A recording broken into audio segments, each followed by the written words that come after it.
모압이라는 민족과 나라에 대해서 이야기를 하려고 하면 그 조상들은 룻에 관한 이야기를 하지 않을 수가 없습니다. 이게 이제 룻입니다. 죄송합니다. 롯입니다. 룻이 아니고 롯입니다. 모압 백성이 어떤 사람입니까? 아브라함의 조카인 롯, 그 사람의 후예죠. 좀 특이해서 롯이 할아버지기도 하고 이 모압이라는 자녀의 할아버지기도 하고 아버지기도 하고 이상하죠? 롯이 그 소돔과 고모라에서 살지 않았습니까? 소돔과 고모라가 하나님의 유황불을 통하여 멸망할 때에 간신히 목숨만 부지하고 나왔는데 트라우마가 생겼죠. 나오는 중에 자기 아내 소금 기둥이 되었습니다. 사랑하는 사위들도 그 소돔과 고모라와 함께 멸망하였습니다. 딸 둘하고 살아남았어요. 딸 둘하고 살아남아서 그 트라우마가 생겨가지고 사람이 있는 곳에는 가지도 못하고 광야로는 가지도 못하고 산속에 숨어 들어갔습니다. 그런데 그 롯의 이 두 딸들이 이래가지고는 자기들의 후손들을 기대할 수도 없고 자기들이 살 수 있는 방법이 없으니까 생각해낸 것이라는 것이 자기 아버지를 술을 드시게 해가지고 아버지를 통해서 씨를 받아서 자손을 번성케 해야 되겠다. 아마 소돔과 고모라의 그 근친상간이라든지 이런 동성애라든지 나쁜 그 영향력 아래 살다가 생각해놓은 그 생각이라는 것이 그런 것이었다는 거죠. 그래서 그 롯이 자기 딸들을 통해서 낳은 아이들, 할아버지가 되기도 하고 아버지가 되기도 하고 그 아이들의 이름이 모압과 암몬이었습니다. 그래서 모압 족속이 이 롯의 이 후손이기는 하지만 이게 신명기 23장에도 보면 이 롯의 후손이 모압은 하나님의 회중으로 받아들여지지 않아요. 친척이긴 해도 받아들여질 수가 없었어요. 하나님께서 그들을 이스라엘 주변에 항상 놓아두셨지만 마치 그 주홍글씨처럼 평생을 그 이후의 세대의 모든 세대들도 이스라엘 백성과는 상종할 수 없는 가까워질 수 있는 그런 관계임에도 불구하고 결코 가까워질 수 없는 그런 어려운 가운데 살아갔던 백성이었죠. 그러면서 모압 족속은요 이스라엘 항상 변두리를 머무르면서 항상 무엇인가 그 이스라엘부터 오는 그 열등감 이런 자기 자존감의 그 낮음을 인해 가지고 아주 그 좋은 관계를 맺을 수 있는 그런 상황이 있음에도 불구하고 이스라엘 백성을 애정하면서도 좋아하면서도 어떨 때는 이스라엘 백성을 굉장히 괴롭히기도 하고 하나님에 대해서 알 수 있을 것 같은데 이스라엘 백성을 통해서 하나님을 알 수 있는 기회들을 다 놓쳐버리고 그렇게 그 주변에 머물렀던 민족이죠. 사실 롯이 이해가 되면서도 안타까운 부분이 뭐냐면 롯이 소돔과 고모라의 사건 이후에 하나님 앞에 자기가 경험했던 것은 그 자리에 내려놓고 아브라함을 그때 찾아갔으면 어땠을까 하는 생각을 해봅니다. 산으로 무서워가지고 도망갈 게 아니라 마지막 순간까지 하나님께서 기회를 주셨을 때 모든 것 다 잃어버렸던 그 순간에 하나님께서 세우신 아브라함 삼촌에게 갔다고 하면 사실 그런 비극적인 결과들이 계속해서 역사를 이어서 나올 수 있는 그런 일들이 없을 수도 있지 않았을까 하는 그런 생각을 해봅니다. 여러분 한번 생각해 보십시오. 롯이 열심히 안 해가지고 망한 게 아니지 않습니까? 롯은 굉장히 열심히 많은 사람이었습니다. 개척 정신이 있었어요. 살려는 의지가 강해가지고 절대 손해보는 짓을 안 하는 거예요. 그래서 아브라함이 선택의 기회를 줬을 때 그가 선택한 곳이 소돔과 고모라 아닙니까? 저기 보니까 잘 살 수 있을 것 같은 곳이 보이는 거예요. 그곳을 선택하고 자녀를 그곳에 가서 잘 키워보려고 했는데 결과적으로 사랑하는 딸들에게 좋은 사위도 찾아주지도 못하고 자녀들 다 잃어버릴 뿐만 아니라 사위들 다 잃어버릴 뿐만 아니라 자기 아내까지 잃어버리는 그런 비극적인 일들을 맞이하게 되죠. 아무튼 어떤 분들은 이런 이야기들을 합니다. 열심히 하지 않아가지고 망했다. 여러분, 열심히 하지 않아서 망한 것입니까? 그러면 열심히 하면은 안 망합니까? 사랑하는 성도 여러분, 열심히 해도 되지 않는 것은 있지 않습니까? 열심히 하면 길이 보일 것이다. 하다 보면 잘 될 것이다. 젊은 사람들에게 희망을 막 주면서도 여러분 실제로 세상이 그렇게 쉽지가 않지 않습니까? 살아보셔서 아시잖아요. 너무 아는 척해서 죄송합니다. 살아보셔서 아실 거 아니에요. 그렇게 젊은이들에게 하면 잘 될 거라고, 열심히 하다 보면 일이 풀릴 거라고 그렇게 이야기를 하지만 열심히 해도 안 되는 것이 있지 않습니까? 희망 고문이라는 것도 그런 거잖아요. 안 되는 것인데 청년들의 열정과 희망을 이용해 먹으려고 하는 그 기성세대가 그런 욕심을 부려서 희망을 준단 말이에요. 열심히 하면 될 것이다. 이용해 먹는단 말이죠. 어떤 분들은 이렇게까지 생각합니다. 신앙이 희망 고문입니까? 믿음 생활이 희망 고문입니까? 안 된다고 실제로 알고 있는 것, 안 된다는 것을 알 수 있는 것, 그렇게 이야기해야 되는 것에 only 그냥 희망, 소망 그런 거 이야기하는 게 그게 신앙입니까?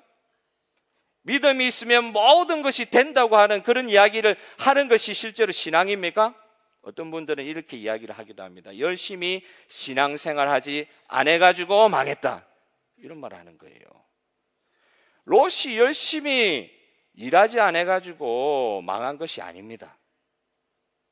그 반대로도 생각해 볼 수 있잖아요. 은혜로 얻는 세계가 있다는 거예요. 은혜로 얻는 세계가. 여행을 바라고 쉽게 가자는 그런 뜻이 아니고, 실제로 분명한 것은 내 힘과 내 능력으로 살려고 하면 너무나도 고생스러운데, 내 실력으로 살려고 하면 너무나도 고생스러운데, 자기 실력으로 살려고 하니까 너무너무 어렵다는 거예요.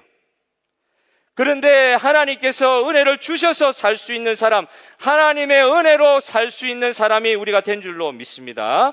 우리가 하나님 은혜로 사는 사람이 되었어요. 하나님 아버지께서 모든 부요함을 찾는 모든 성도들에게 은혜를 충만히 부어주셔서 하나님 아버지가 책임져 주시는 삶에서 내가 해보면서 잠 못 이루고 힘들어하는 그 모든 삶의 연약함으로부터 벗어날 수 있는 그런 세계로 하나님께서 믿는 자들의 삶을 열어주셨습니다. 하나님의 은혜의 세계는 사실 아까 말씀드린 것처럼 롯이 아브라함에게 붙어 있었으면 마지막이라는 그 순간에도 아브라함에게 갈 생각 한 생각이라도 했었으면 롯이 이렇게 어렵게 되지는 않았을 것이다. 은혜의 길에 머물고 은혜의 길에서 벗어나지 않는 것이 예수 그리스도를 통한 구속함을 받은 자의 은혜 받은 삶인 줄 믿습니다.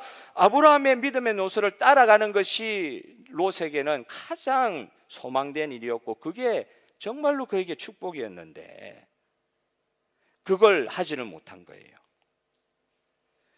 구속의 길은, 하나님의 은혜의 길은 우리가 가진 열심의 길이 아니라 믿음과 순종과 그걸 통해서 받아 누리는 예수 그리스도의 구속의 은혜인 줄 믿으시기를 바랍니다. 그런데 안타까운 것은 롯은 그 길을 가지 못했다는 거예요. 은혜의 길을 보지를 못한 것입니다. 마지막 순간에라도 붙들었으면 되는데, 제가 이 말씀을 드렸다고 해가지고 롯 이야기를 지금 성경에 지금 우리 본문에 나오지 않는 롯 이야기를 많이 드리면서 이런 이야기를 드리는 건 아니에요. 이 롯의 후예인 모압의 나라가 멸망한 이유가 그 조상 롯 때문에 그래 됐다, 그 말씀 드리려고 이 말씀 드린 것이 아닙니다. 성경은 연자제를 이야기하지 않습니다. 구약 성경도 연자제 이야기하지 않아요. 네 조상이 잘못됐기 때문에 너도 볼 받아야 된다, 그런 말씀하지 않으세요? 최근에 한국의 유명 연예인이 부모의 그 사기 전력, 뉴질랜드로 이렇게 가실 때 많이 이렇게 어렵게 하시고 가셨는가 봐요. 그것 때문에 지금 그 젊은 그 아들이 연예인인데 한참 주가가 뜨다가 지금 완전 큰 어려움을 당하고 있는 뉴스를 본 적이 있는데요.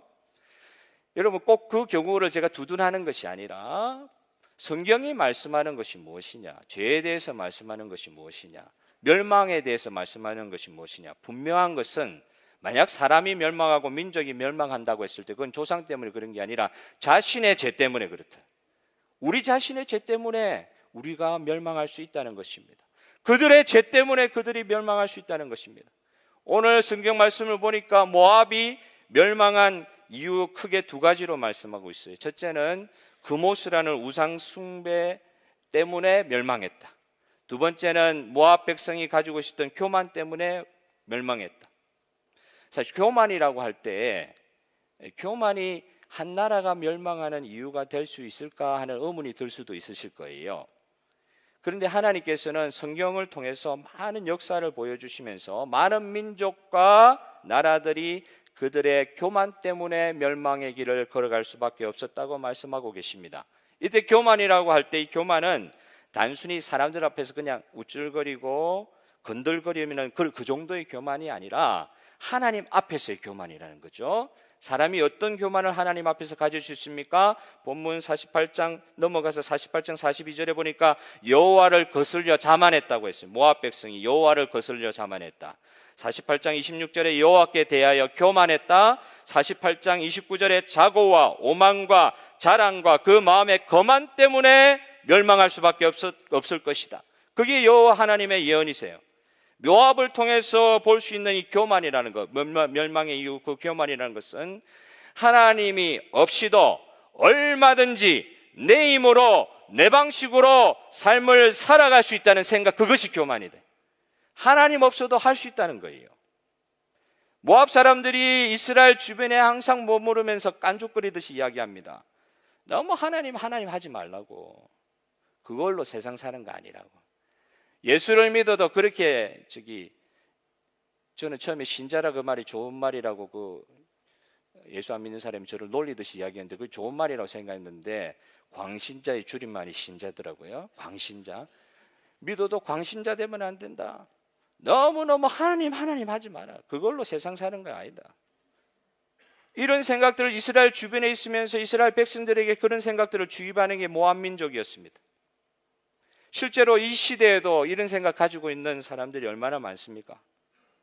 저와 여러분 이 시간 하나님께 예배드리고 있지만은 저와 여러분은 어떤 사람입니까?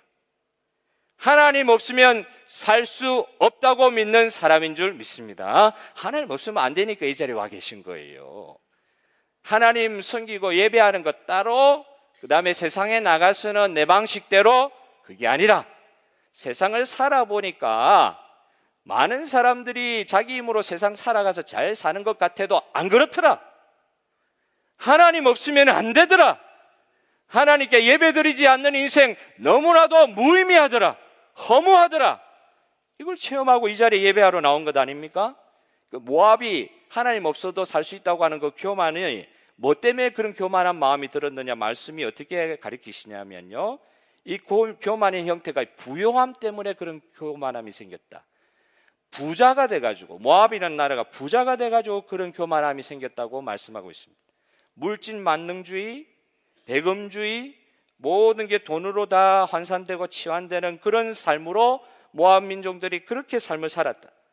그 48장 뒷부분에도 나타나는 것과 같이 모압 지역이 그 지역에서는 가장 좋은 농산물을 포도, 예를 들면 포도를 가장 좋은 포도를 생산하는 지역이었다. 비옥한 옥토가 있었고, 그리고 천의 요새 지역에 자리 잡고 있었고, 중개 무역을 통해 가지고 그 강대국 사이에서 끼어서 이득을 취하면서 그 나라 자체가 강대국만치는 안 되더라도 전혀 부러울 것 없이 살아갈 수 있는 그런 나라였다. 부유해지다 보니까 돈이 모든 것의 가치 기준이 되고, 그러다 보니까 사람도 우습게 보게 되고 그런 거 있잖아요. 요즘에 저는 한국 뉴스를 자꾸 보고 말씀드려서 죄송합니다. 여기 호주인데 한국 뉴스 보니까 뭐죠? 갑질 요즘 뉴스 나온 거 보셨어요? 그 10살짜리 애가, 큰 회사 사장이 10살짜리 애가 운전사 50이 넘은 운전사 보고 네가 그래 살면 되지 않는다고 그렇게 가리킨다잖아요. 예? 조상이 그렇게 돈 없이 살고 그러니까 그래 된다고, 예? 그래 살면 안 된다고. 10살짜리 애가 50이 넘은 자기 집의 운전수 아저씨를 그렇게 함부로 이야기하고, 그래 국민들이 상처를 많이 받고 있죠. 왜 이런 현상이 생기냐? 뭐니 해도 머니가 최고잖아요. 그런 가치관이 아빠로부터 그 아이까지 흘러가지 않으면 이런 행동이 자연스럽게 내올 수가 없다는 것입니다. 여러분, 돈이 좋은 것입니까? 좋은 것 아닙니까? 예, 정답을 이야기하려고 하지 마시고 속에 있는 걸 이야기하시기. 돈이 좋은 것이지 않습니까? 여러분, 돈은 좋습니다. 맞죠? 편리한 것입니다. 돈 없으면 좋습니까? 돈 있으면 좋습니까? 돈 있으면 좋습니다. 그런데 여러분, 이걸 알아야 되는 거예요. 좋은 것이 우상이 될 수 있습니다.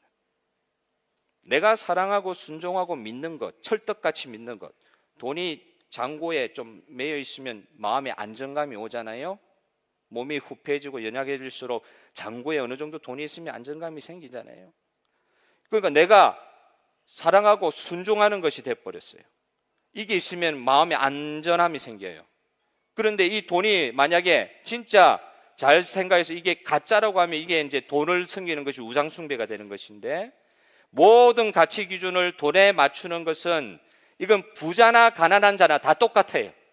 부자만 돈에 대해서 그냥 어려운 것이 아니라 가난한 자도 마찬가지로 돈에 매여 있는 것입니다. 있으면 있는 대로, 없으면 없는 대로 모든 사람들이 돈을 의지하는 경향이 있어요. 그러나 나중에는 돈을 섬기는 단계까지 나아가잖아요. 나의 정체성이 돈의 유무에 달려있다고 생각하니까 이게 그냥 돈이 있으면 편하고 없으면 불편하다를 넘어가가지고 돈이 있으면 마음에 평안함이 있고 돈이 없으면 불안하고 돈이 있는 것 자체가 우상이 되고, 이게 모압 백성을 멸망의 길로 인도한 것처럼 오늘 이 시대도 똑같다는 것입니다. 이런 물질주의는 이 물질주의로 말미암는 이 교만, 부여함으로 말미암아 생기는 이 교만, 하나님 없이도 내가 믿고 있는 이 물질이 나를 지켜줄 것이라고 하는 이 교만이 뭐와 연결되냐면 자연스럽게 우상숭배와 연결되는 거예요. 모압이라는 나라에는 그모스라는 국민 우상이 있었어요. 이 그모스라는 우상은 그 옆에 있는 형제 나라 암몬에서 섬겼던 몰렉하고도 비슷한 우상인데, 이 우상 섬기는 거에 특징이 있는데, 급박한 상황에서는 뭐 평소에도 그렇게 했는지 모르겠는데 아이 중에 장자나 혹은 처음 태어난 아이를 이 우상한테 갖다 바치는 우상 섬기는 그런 식의 제도들을 모압이 가지고 있었어요. 이 성경에 나타난 이 그모스 신을 어느 정도까지 섬기냐면은 모압 족속이 이스라엘하고 전쟁이 났을 때 궁구파에서 완전히 몰리게 됐습니다. 완전히 몰려가 이제 여기 왕이 이제 잡히면 이제 이 나라 끝이라는 그 순간에 모압의 왕이 성벽 위에서 자기 아들 왕자, 자기의 후계자가 될 왕자를 쳐서 죽여서 그모스 신에게 제물로 바치니까, 거기 보면은 왕하 열왕기하 3장 27절 끝에 보면은 그렇게 하고 난 뒤에 그 모압을 치려고 했던 이스라엘과 에돔의 연합군 가운데 큰 경노함이 일어나가지고 모압이 말 그대로 우상한테 제물 바치고 살아났다는 식의 말씀이 나와 있어요. 그런데 이게 잘 읽어야 되는 것이, 우상 숭배해가지고 그 우상이 그모스가 하나님을 이겼다 그런 말이 아니라, 우상을 섬기되 어느 정도까지 섬기냐, 사람이 우상을 섬기니까요, 그렇게 지독하게 섬기니까요, 맹목적으로 결단을 하고 작심하여 우상을 섬기니까요, 주변에 있는 사람들도 슬슬 피할 수밖에 없는 거예요. 그만큼 우상 숭배에 이렇게 착 달라붙어 있는 겁니다. 자기 자식까지 우상에게 바친다는 것이 무엇을 뜻합니까? 자식이 소중하잖아요. 내게 있는 가장 소중한 것을 당신께 드릴 테니까 내가 원하는 가장 또 좋은 거 하나를 당신이 주셔야 됩니다. 올해 농사 짓는데 흉년 들면 백성 전체가 죽으니까 전부 다 죽으면 안 되니까 우리 가운데 있는 왕자 한 아이를 바칠 테니까 모든 백성들 죽지 않게 해주세요. 전쟁에서 재미에는 우리 민족들 다 죽어버리니까 왕자라도 하나 바칠 테니까 이 위기를 모면하게 해주세요. 이런 식의 생각은 현대에서는 이해가 되지 않는 생각이지만 과거에는 그럴 수도 있었겠다는 생각을 가지게 됩니다. 사람들에게 너무나도 절박한 이 일이 생기니까 자기에게 소중한 그 하나를 줄 테니까 우상인 당신이 나에게 이걸 주시오, 나에게 가장 필요한 이건 달라는 것이죠. 우상과 거래하는 것이죠. 자기들이 만든 우상에게서 자기들이 가장 원하는 것을 얻는 방법을 그런 식으로 만들었던 것입니다. 여러분, 사랑하는 성도 여러분, 우상은 가짜입니다. 여러분 믿으십니까? 우상은 가짜예요. 그걸 줄 수 없는 존재예요. 자기는 그 우상을 만들어 놓고 줄 수 있다고 생각하고 그렇게 하는데, 우상은 가짜고 줄 수 없는 존재예요. 진짜가 될 수 없는 가짜가 진짜 흉내를 내고 거짓을 행하는 것이 이게 우상입니다. 진짜 하나님은 자식을 바치라고 하지 않으십니다. 그리고 무엇인가 가장 소중한 걸 바치면 내가 또 그에 반응하여서 내가 좋은 거 줄게. 우리 하나님은 그런 하나님이 아니십니다. 그런데 우상을 통해서 사람들은 그걸 보려고 그랬던 거예요. 모압이 망했던 이유가 뭡니까? 물질의 교만함도 있지만 그 우상 숭배 다 똑같이 연결되어 있는 것입니다. 그 우상 숭배 때문에 망한 것이에요. 그런데 여기서 우리가 중요하게 생각해야 될 것이 하나 있습니다. 무엇이 중요합니까? 이들을 멸망시킨 교만과 우상 숭배를 그 자리에서 그냥 없애버리면 실제로 모압이 멸망하지 않았을까요? 하나님의 말씀을 듣고 교만하지 않고 우상 숭배하던 걸 그 순간 없애버리면 그 사람들이 멸망하지 않았을까 할 때 이게 이런 식으로 한번 생각해 봅시다. 교만의 이유가 될 수 있던 돈 문제를 하나님 앞에 해결하고 우상 숭배하는 그 우리의 사신 우상들 그런 거 신주단지 없애버리면 그러면 우리가 멸망하지 않는가 이 말입니다.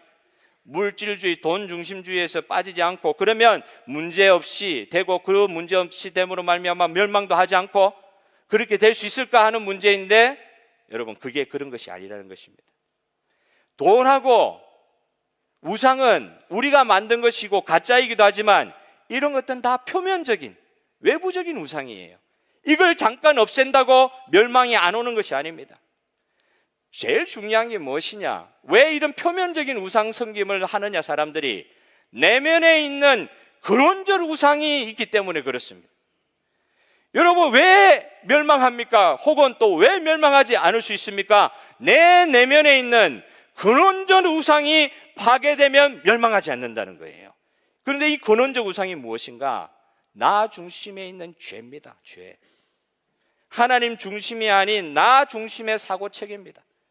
하나님도 나를 도와줘야 하나님이지 내가 섬기는 하나님도 나를 도와줘야 하나님이지 나에게 좋은 거 주시는 분이 하나님이지 그러니까 이것도 좀 더 나 중심의 생각이잖아요. 하나님 중심의 생각이 아니라 나 중심에 있을 때 우상도 만들어내고 하나님 없어도 살 수 있다는 교만으로 살 수 있다는 것입니다.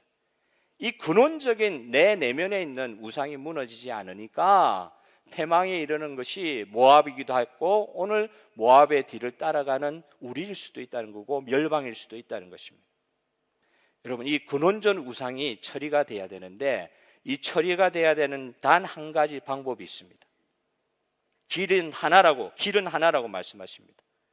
여러분 바로 그것이 무엇입니까? 복음을 믿는 것이 길입니다. 돈 그만 사랑해라. 돈을 멀리해라. 거짓 우상에게 절하지 말라. 불상에게 절하지 말라. 신주단지 빨리 없애버려라. 이렇게 해서도 구원받는다고 이야기할 수 있는데 그거는 하나의 외부적인 하나의 현상들이고 이렇게 하지 않으면 구원받는다고 이야기할 수 있겠냐 이 말이에요. 돈 사랑하는 사람이 돈 사랑하지 않으면 구원받을 수 있습니까? 거짓 우상에게 절하던 습관 없으면 구원받을 수 있습니까? 이거 해결한다고 구원받는 거 아니라고 예수님께서 말씀하여 주신 것입니다. 주님께서 우리에게 복음을 통하여 가르쳐 주신 것이 무엇입니까? 이제는 예수 그리스도를 복음으로 받은 이제부터는 돈에서부터 안전을 찾지 말고 눈에 보이는 그 어떤 것에서부터 안전을 찾지 말고 사랑하는 사람에게서조차도 안전을 찾지 말고 내가 그토록 아끼는 자녀에게서도 안전 찾지 말고 나 예수 그리스도를 통하여 안전을 찾으라는 것입니다. 나를 믿으라는 것이에요. 예수 그리스도를 통하여 하나님이 해주실 수 있는 그 세계에 대해서 눈을 뜨라는 것입니다. 어떻게 우상 숭배, 어떻게 해야 그 교만의 하나님을 대적하는 교만의 죄로부터 벗어나서 패망에 이르지 아니하고 참된 구원에 이를 수 있느냐, 길에 이를 수 있느냐? 단순히 외부적인 행동 하나를 고친다고 해가지고 구원받는 게 아니라 내 안에 있는 근원적인 문제가 해결돼야 그로부터 구원이 임한다는 것입니다. 오늘 그 복음의 역사가 저와 여러분 가운데 일어난 줄로 믿습니다. 오늘 본문을 보니까요, 모압이 어떤 식으로 망하느냐, 이게 굉장히 구체적으로 묘사가 돼 있어요. 모압이 망할 때 그냥 모압이 망했다 이 정도로 표현되어 있는 게 아니라 도시 이름도 10수개의 도시 이름들을 나열을 하면서 그 도시들이 어떤 식으로 멸망한다. 그래 하나하나 다 멸망하는 그 도시 이름들을 다 적시를 하고 있어요. 완전히 망해도 완전히 깡그리 망한다는 것이죠. 어느 동네가 이런 식으로 망하고 어느 동네에 폭탄이 떨어지고 이렇게 사람들이 얼마나 죽었고, 그런 현상들이 온 국토의 각 도시, 한 도시도 예외 없이 온 국토가 철저히 유린당하고 깡그리 망하는 내용입니다. 한 성읍도 예외 없이 철저히 패망할 것이다, 9절의 말씀이죠. 망한 성읍에는 사람들이 더 이상 살지 않을 것이다 말씀하고 있습니다. 예루살렘이 실제로 예루살렘 망하고 난 뒤에 모압도 망하게 되는데요, 모압이 망할 때도 실제로 이 예언과 같이 바벨론이라는 나라가 이스라엘, 유다를 망하게 한과 동시에 또 모압도 망하게 해요. 모압이 망하고 나서는 그 뒤로부터는 모압이라는 민족 이름 자체가 없어져 버립니다. 그 뒤로는 이름도 나타나질 않아요. 처절히 망하는 거죠. 그리고 이 멸망할 때 어떤 식으로 그 슬픔을 묘사를 하고 있냐고 하면 4절에 보니까 어린아이들의 부르짖음이 들린다. 모든 게 망하니까요, 이제 남자들은 다 죽일 거 아니에요.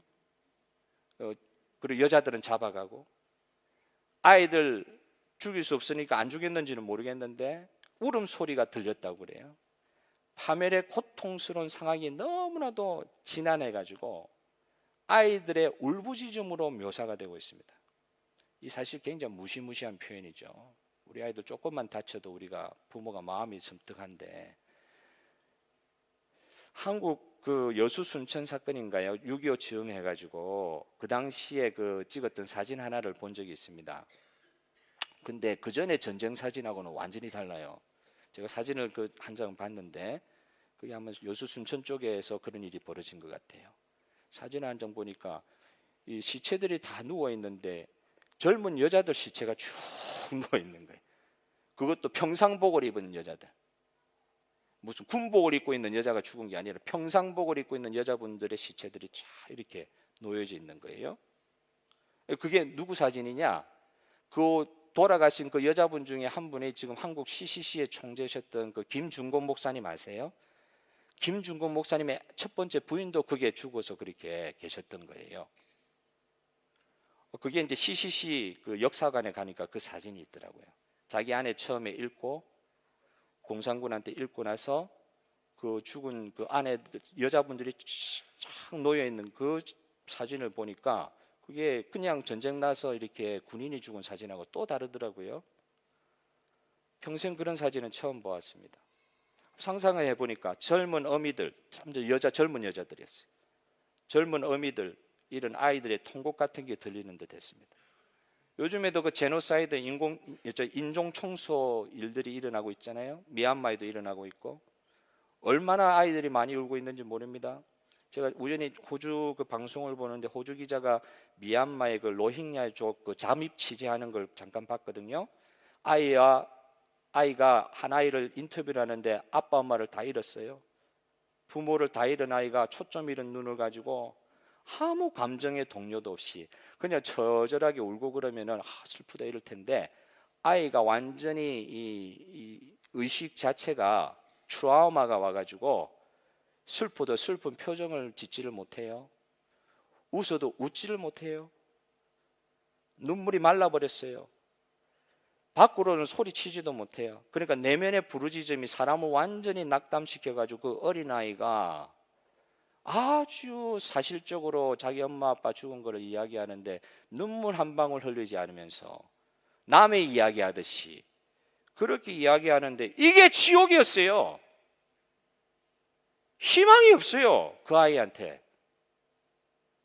사람이 더 이상 기대할 것이 없으니까 그게 지옥이고, 소망이 없으니까 지옥이죠.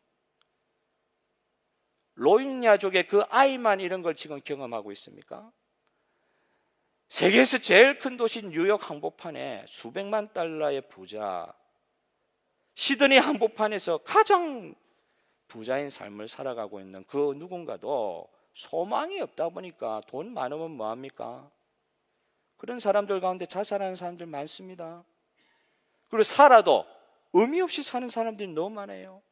좋은 것 다 보고 쾌락의 끝을 다 경험을 해도 쾌락을 경험하면 경험할수록 더 허무해지고, 어떨 때는 그 반대로 도덕의 최정점에 도착을 해가지고 착하게 살아야지 이렇게 사는 게 인생이 하면서 최정점의 도덕적 윤리적 선을 이루려고 노력을 했는데도 그곳에 다 올라가서 모든 욕심을 다 내려보았다고 내가 느끼고 있었는데 웬걸요? 욕심이 없어집니까? 다시 욕심이 스물스물 올라오고, 그럴 때 내가 안 되는 거예요. 얼마나 허무함을 느끼고, 착한 사람들이 더 많이 자살하고.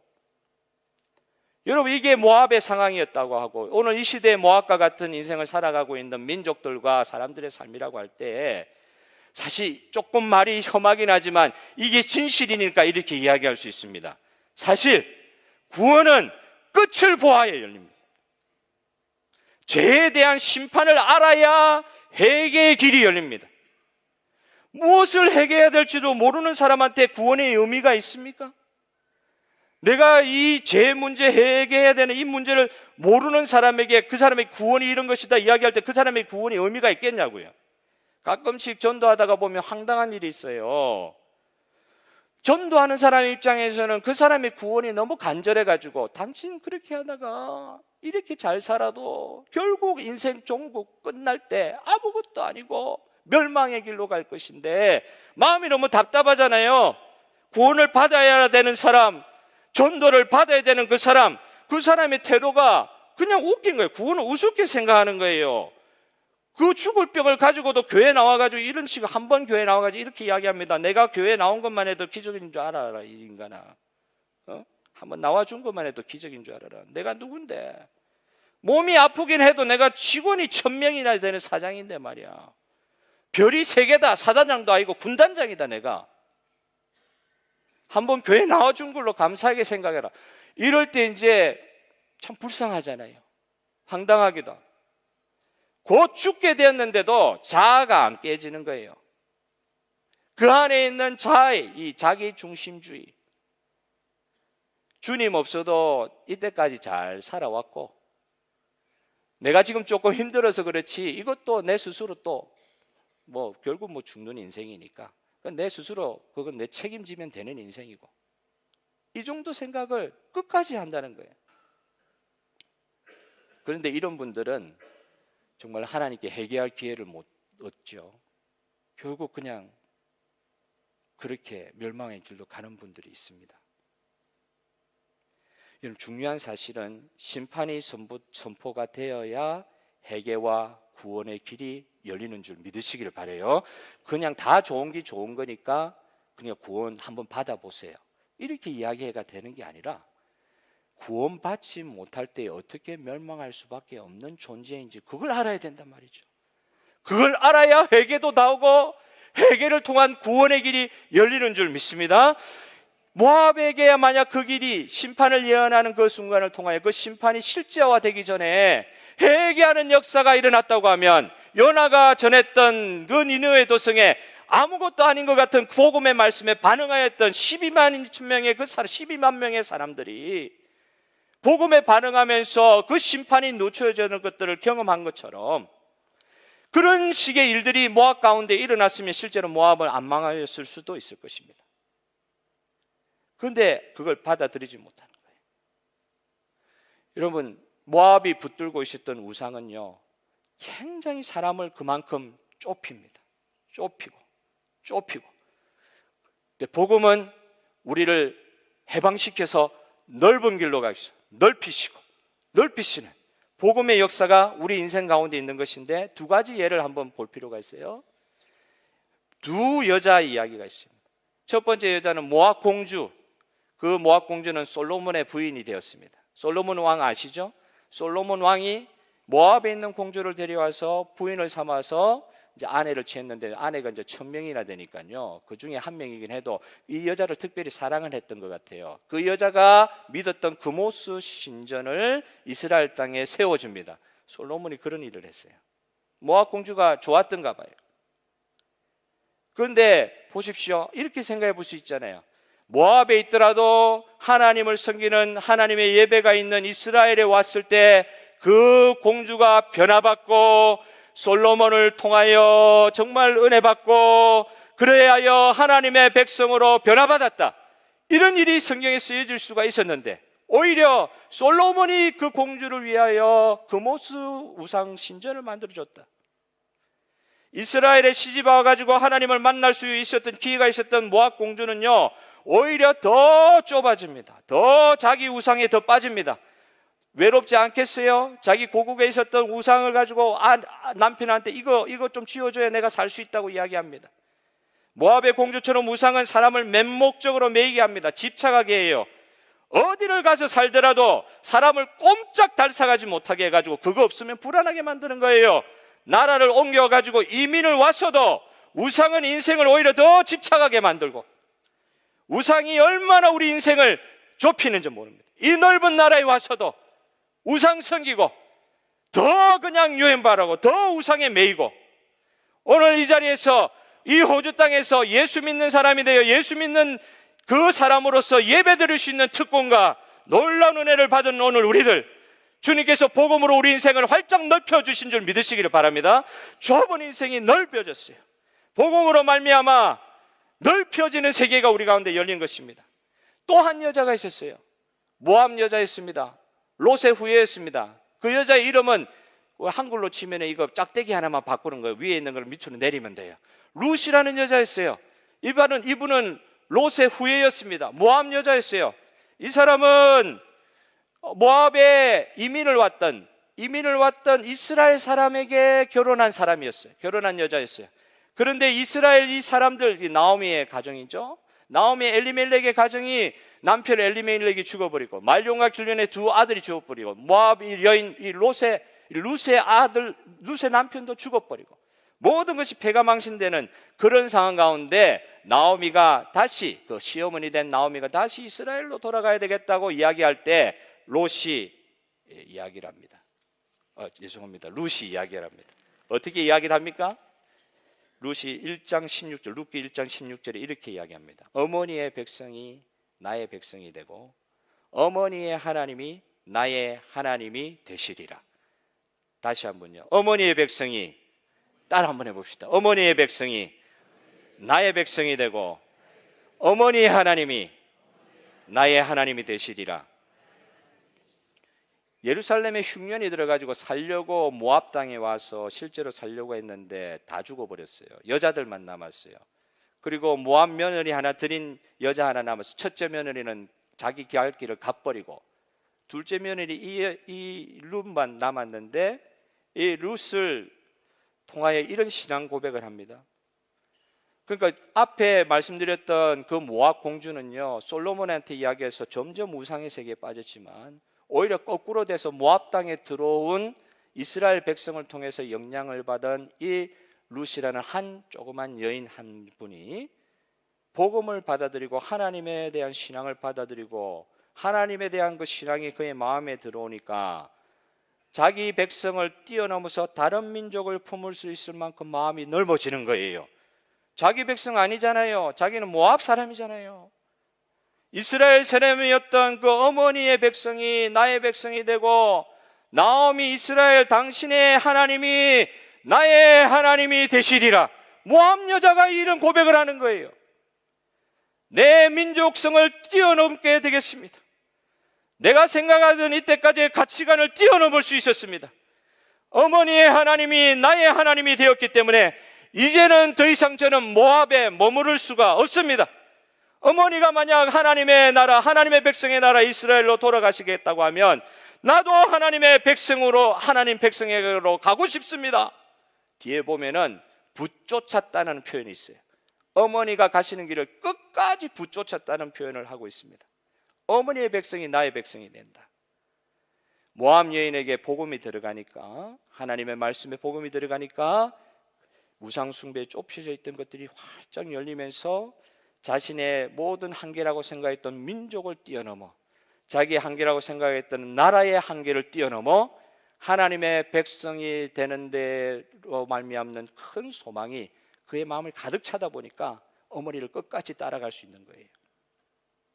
오늘 모압의 이 멸망의 이야기를 보면서 우리는 그 룻의 그 사건을 통해서 하나님께서 이 우상 숭배로 말미암아 자기 중심주의로 말미암아 좁아졌던 그 인생이 어떻게 넓어지는 것에 하나의 단초를 얻을 수가 있었습니다. 오늘 우리 읽은 본문에는 그 말씀이 나오지 않지만 48장 47절에 이런 말씀이 있습니다. 그러나 내가 마지막 날에 모압의 포로를 돌려보내리라 여호와의 말씀이니라. 하나님께서요, 마지막 날이라고 할 때 이게 언제 마지막 날을 이야기하신지는 정확하지 않지만 분명한 것은 구약의 예언은 세 번째, 네 번째 종말을 향하고 있는 예언을 방향성을 가지고 있거든요. 마지막 날에 내가 이렇게 멸망시킬 수밖에 없었던 이 열방 나라도 다시 회복시킬 것이다. 하나님의 마음은 원수가 망하는 것을 원하지 않으십니다. 하나님은 원수까지도 사랑하신다고 했습니다. 요나 선지자가 니느웨의 멸망을 선포할 때 하나님께서는 그 백성들 가운데서도 회개를 통해서 하나님께 나오는 것을 원하셨습니다. 심판을 선포하시는 그 가운데서도 하나님의 본심이 어디 있습니까? 하나님의 본심은 모든 열방이 주님께로 돌아오는 데 있었습니다. 여러분, 오늘 룻이 바라봤던 그 믿음의 지경이 무엇입니까? 자기 민족성을 뛰어넘을 수 있었습니다. 자기의 나라를 뛰어넘을 수 있었습니다. 이게 그냥 나라를 배신하는 배반자, 친일주의자 이런 관점이 아니라 그가 고백했던 단 하나의 신앙 고백, 어머니의 백성이 나의 백성이 되고 어머니의 하나님이 나의 하나님이 되실 수 있습니다. 복음을 발견한 자의 삶이 활짝 열린 것입니다. 온 열방으로 향하는 그 마음이, 이스라엘을 넘어서는 그 마음이 신앙의 고백으로 표현되는 것입니다. 오늘 복음은 다른 말로 기쁜 소식이지 않습니까? 이 복음은 이스라엘에게만 주어진 그런 기쁜 소식이 아니라 모든 열방에게 선포되는 기쁜 소식인 줄 믿으시기를 바랍니다.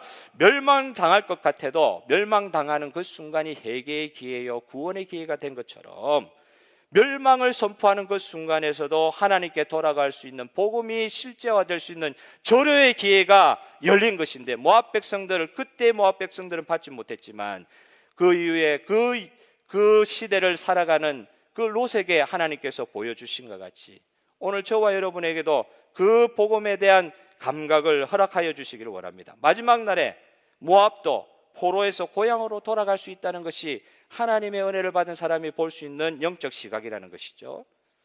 그 내비게이터라는 유명한 단체의 그 창시자라고 하죠.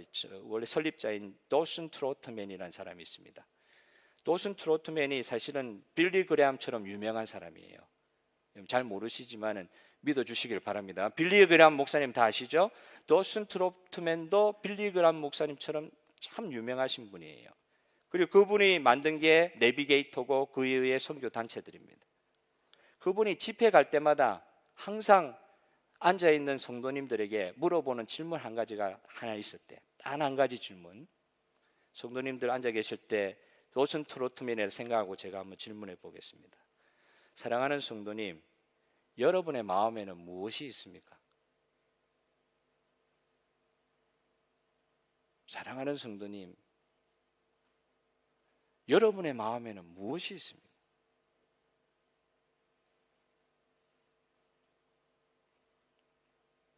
여러분의 마음에는 하나님의 마음이 있습니까?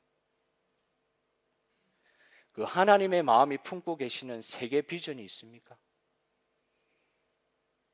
세계 비전은 한 영혼으로부터 시작한다고 그러셨으니까 하나님께서 그렇게 아끼시는 한 영혼을 사랑할 수 있는 사람에게 세계도 짐을 지어주실 수 있는 하나님이라고 이야기하셨으니까 여러분의 마음에는 한 영혼이 있으십니까?